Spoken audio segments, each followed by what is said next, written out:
বাংলার মানুষের নিজস্ব কোনো রাজনৈতিক চিন্তা তো নাই। দশকের পর দশক অন্যের গোলামি করতে করতে তাদের চিন্তার মেরুদণ্ড আজকের পুরো ভেঙে গেছে। আজকে তারা নিজেরা কোনো কিছু স্বাধীনভাবে ভাবতে পারে না, সিদ্ধান্ত নিতে পারে না, এমনকি প্রশ্নও তুলতে পারে না। তাদের তথাকথিত সুশীলরা যা বুঝায় সেইটাই বোঝে এবং সেই অনুযায়ী সিদ্ধান্ত নেয়।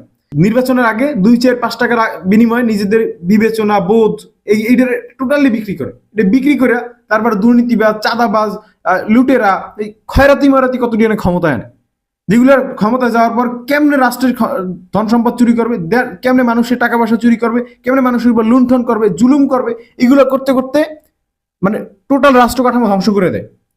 আমি ধিক্কার জানাই এই দেশের মানুষের রাজনৈতিক চেতনাকে।